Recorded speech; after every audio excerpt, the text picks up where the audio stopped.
Namaste, everyone. Let me begin by expressing my appreciation for the Italian Insurtech Association and the kind invitation to connect and share this moment with you all. It is a privilege and an honor to be part of such a thriving community. My acknowledgements go to Simone, to Liliana, but really to all their collaborators for their commitment to making this event flow successfully. I look forward to connecting with all of you. My name is Simeone Scaramozzino, and I'm here to speak about one of the frontiers of well-being, multisensorial immersive experiencing, promoting psycho-emotional and physical alignment and balance. The experiences I create live and thrive at the intersection of digital art, exponential and blockchain technologies, neuroscience, ancient wisdom, and community and system design. Imagine extended reality apps for inner fitness, where visuals or sounds and other forms of sensorial stimuli are orchestrated or activate you to enter into consciousness expanding journeys, eliciting effects that tune you into different states of consciousness, like relaxation, grounding, elevation, or flow. Envision using this tech on demand to immerse into well-being rituals, into multisensorial virtual spaces in which we can all connect with one another and with different forms of synesthetic arts, awareness expanding meditations, breath-induced mindfulness and relaxation, and healing frequency medicine, everything coherently organized in scripted transcendental journeys to clear the clutter of your brains and emerge aligned, balanced, transformed, and well. I'm envisioning highly personalized extended reality healing experiences based on ethical use of data and metadata in the future, and I see accessing such metaverses as becoming the norm, as easy as taking a yoga or meditation class, but also as a natural evolution of art and other events.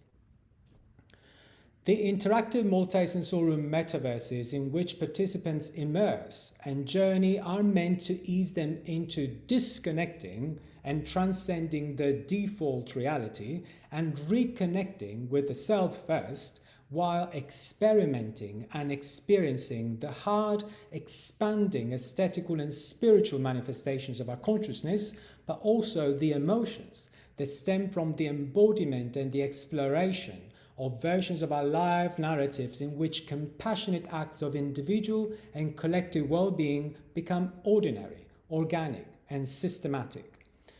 And last but not least, commit to and become accountable for self-awareness, self-cultivation, and awareness expansion alongside the transformational acts of connection and community creation. The metaverses I create exist, self-sustain, and thrive through the energy of its participants organized in decentralized systems. In this way, people can enter metaverses as avatars or otherwise with the focus on creators and community, and blockchain or avatar tokenization are part of the currency and business models of such metaverses. We left it off last year when I shared my reflections about how the virtual Burning Man 2020 had made us privy, once again, to a very enlightening truth that systems, whether digital or not, are only worth their ability to create and foster human connections. I remember being saying that connection is at the heart of the metaverse. In this year's Burning Man, we went virtual again, I created the virtual temple experiences, centered around the idea that breath and prana are the primary portals into the realms of collective consciousness and psycho-emotional and physical well-being. This is me here, waiting to enter the virtual temple and journey into my own chakras, learning to understand the nature of the energy that stems from them, and one by one exploring the emotions that are inherent in them and that are activated by them in creating our perception of reality, and while after journeying what I call the hemisphere, re-emerge as luminous being, as in aware of the invisible things that happen with us and within us as we define our perception of reality. The past 2 years have left us, many of us, traumatized and wounded, to say the least. And the psycho-emotional challenges we have been and still are facing have proven that well-being must be given a primary estate and footage in our heart and mind spaces. Well-being, broadly defined, is quintessential in defining the algorithms and narratives that shape our existences. Also, we are finally privy that non-conventional challenges that we are facing demand of us to experiment with non-conventional ways to heal our wounded and traumatized selves, and that well-being starts with the individual, but also that for well-being outcomes to consolidate as an asset of our collective genetic makeup, a shift in consciousness is in order for us to reconnect with the idea that we can only continue to exist and perhaps learn to thrive as long as we consider ourselves as an ecosystemic collective being. Making well-being central to every aspect of our organizations, communities, societies, and personal lives is an aspirational task that becomes attainable only if we consider that knowledge alone will not get us to our well-being goals. We'll have to change our behavior from what it is today to what we want it to be by embodying a new capacity to think and act. It is only by creating and experiencing a value-based value system that we can transform new behaviors into authentic, sustainable lifestyles and connections into supportive well-being communities. Well-being experiences need to be had and used as a springboard for conversations and interactive exploration and adoption of a variety of healthy habits. When it comes down to well-being, a great question to ask is, how can I help myself and others? And such question unfolds into other questions. Are we ready to create, sustain, and cultivate a system with built-in touch points that elevate the well-being of every child and adult? Or are we able to redefine the bedrock narratives that our lives are organized around and premised upon and disseminate them with calls to action that encourage every layer of our society to activate to bring well-being to everyone in an engaging way? The narratives and the ways that are scripted, the themes and the atmospheres, and the way texts are orchestrated to support and sustain the storytelling, in my immersive experiences, are meant to be suggestive of the strong nexus between our perception of connection and our perception of well-being.